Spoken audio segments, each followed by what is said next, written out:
Ei, psiu. E aí? Você conhece a história de Lúcifer, né? Ah, claro que sim, né? Um anjo que foi expulso do céu porque queria ser igual a Deus. Mas você sabia que essa história é uma verdadeira mentira e que Lúcifer nunca existiu? Quê? Como assim? É isso mesmo que eu falei. Agora senta aí que eu vou te contar a verdadeira história de Lúcifer.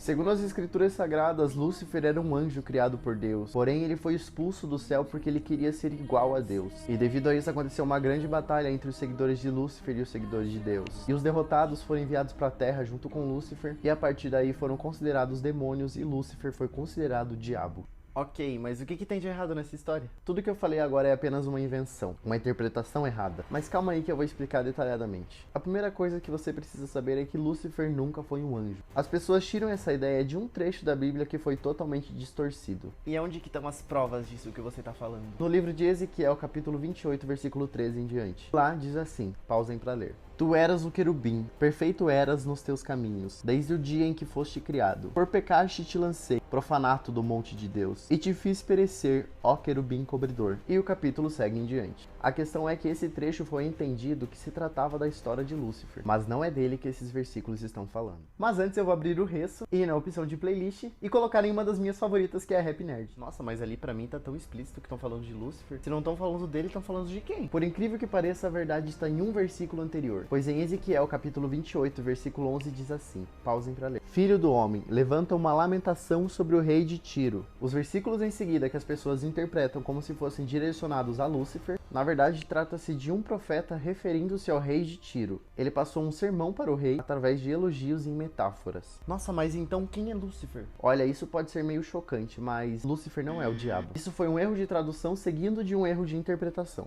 Lúcifer é uma palavra derivada do latim luciferum, que por sua vez é derivada do hebraico, que significa Rei Léo, e essa palavra significa estrela da manhã, usada muitas vezes como forma de elogio, principalmente na realeza, e ela foi utilizada várias vezes dentro da Bíblia. Até Jesus já foi chamado de Lúcifer. Agora prestem muita atenção. Em Isaías 14:12, esta palavra está se referindo ao rei da Babilônia. Porém, ao estar escrito Rei Léo ou Estrela da Manhã, está escrito Lúcifer. E novamente as pessoas interpretam como se o texto estivesse se referindo a Lúcifer. Então a confusão acontece porque as pessoas acham que Lúcifer é o diabo, sendo que na verdade Lúcifer é apenas um elogio que foi mal interpretado. Exatamente isso. Biblicamente existe um diabo, um príncipe das trevas, mas ele não era um anjo, muito menos foi enviado para a terra. Ele já era um mal existente. Todas as partes da Bíblia que citam Lúcifer são interpretadas errado, pois Lúcifer não existe. Lúcifer não é o diabo. 50 mil likes e eu conto a história do diabo, hein? Nossa, eu vou começar a elogiar as pessoas agora chamando elas de Lúcifer. É sobre isso. Me segue pra próxima história.